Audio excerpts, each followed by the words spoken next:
पापा, मुझे कोई छोटा पक्षी पकड़ कर ला देना। मेरा पिंजरा कब से खाली है, मुझे भी कोई पेट रखना है।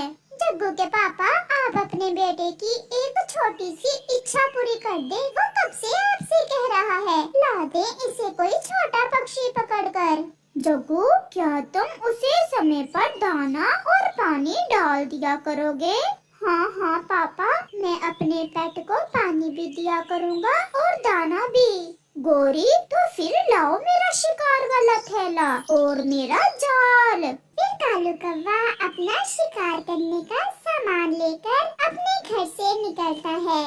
वो उड़ते उड़ते जंगल की दूसरी दिशा में पहुंच जाता है और एक पेड़ के पास खुली जगह में दाना डालकर पेड़ के पीछे छुप जाता है।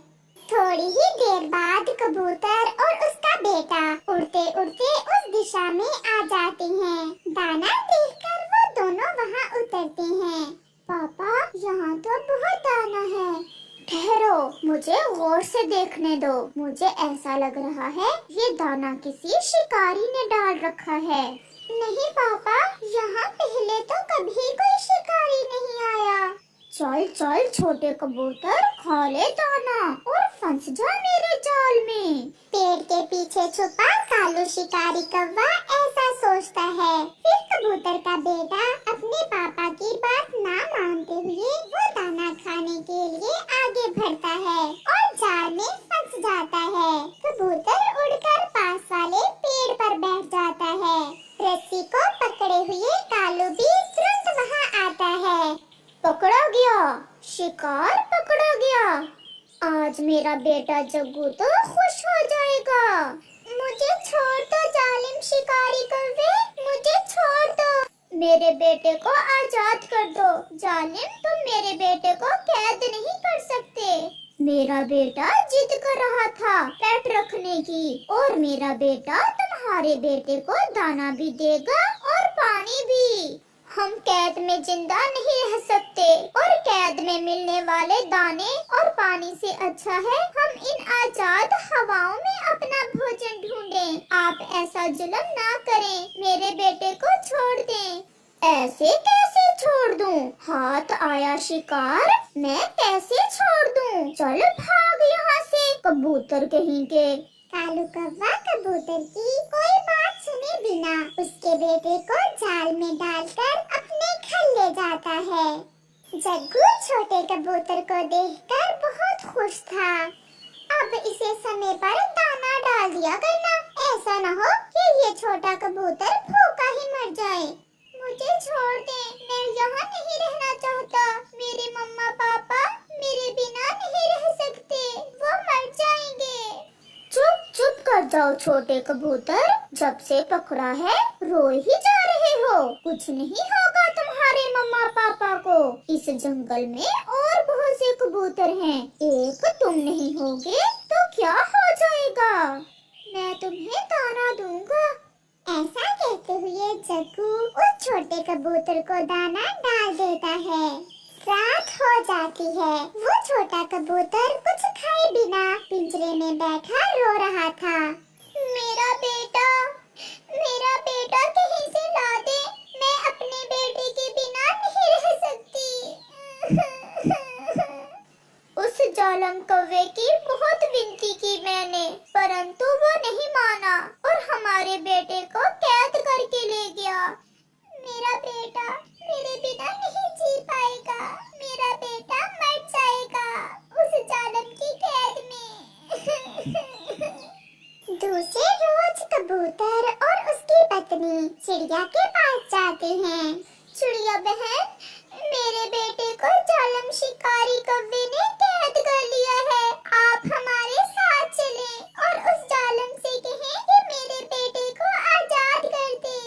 ये शिकारी अपनी छोटी छोटी खुशियों के लिए हमें कितने बड़े बड़े दुख देते हैं, वो मानेगा तो नहीं, फिर भी हम जाते हैं। ऐसे चिड़िया कबूतर और कबूतरी के साथ कौवे के घर जाती है। कौवों ने छोटे कबूतर को पिंजरे में कैद करके दीवार के साथ लटका रखा था। जालिम कौवो, आप इस छोटे कबूतर को छोड़ दें। देखें तो मेरा बेटा बोल नहीं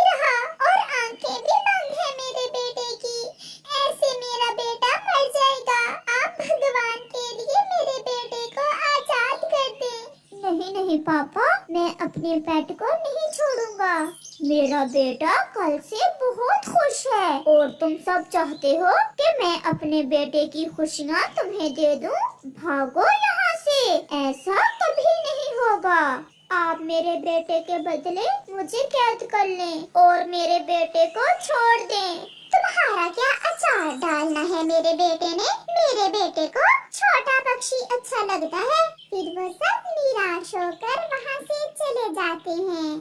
पापा, मम्मा, मैं खेलने जा रहा हूँ। पहले अपने इस पिंजरे को उठाकर अंदर रखो और फिर जाना। यहाँ धूप बहुत तेज है। शाम तक तो तुम्हारा ये छोटा कबूतर मर जाएगा। फिर जग्गू कौवा अपने पिंजरे को घर के अंदर रखता है और घूमने चला जाता है। वो छोटा जग्गू कौवा झरने पर खेल रहा था कि एक पत्थर उसके पांव पर गिर जाता है। उसे ज्यादा चोट तो नहीं आती, परंतु जग्गू कौवा पत्थर के नीचे दब जाता है। वो वहाँ से उड़ने की बहुत कोशिश करता है, परंतु वो नहीं कर पाता और वो वहीं बैठकर रोने लग जाता है। पापा, मम्मा, मैं यहाँ फंस गया हूँ, मुझे यहाँ से निकालें। वो बैठा ऐसे रोता रहता है। रात हो जाती है। जब रात तक कौवे और कौवी का बेटा घर वापस नहीं आता तो वो अपने बेटे को लेकर चिंतित होते हैं। कालू जी, जग्गू सुबह से गया हुआ है, अभी तक नहीं लौटा। जग्गू बहुत शरारती है, कहीं किसी मुसीबत में ना फंस गया हो। मैं उसे देख कर आता हूँ। फिर जग्गू कौवे का पापा कालू कौवा अपने बेटे को यहाँ वहाँ सब देखता है, परंतु उसे जग्गू कहीं भी नजर नहीं आता। वो थक हार कर वापस घर आ जाता है। गोरी, जग्गू नहीं मिला, न जाने वो कहाँ चला गया है। वो दोनों पति पत्नी रो रहे थे।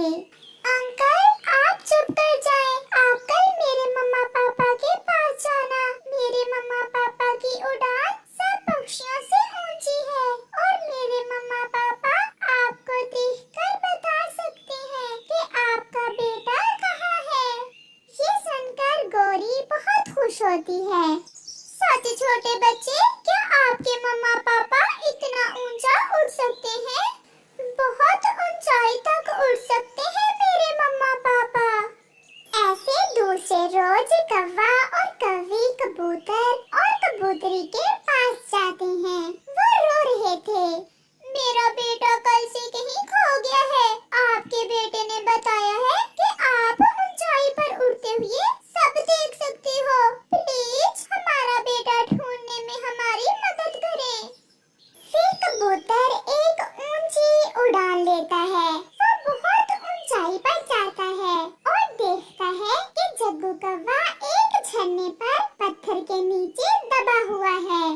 कबूतर वापस उतरता है। मैं बता सकता हूँ आपका बेटा कहाँ है, परंतु बदले में आप मेरे बेटे को आजाद करें। कौवे मान जाते हैं और कबूतर उन्हें उनके बेटे का बताता है।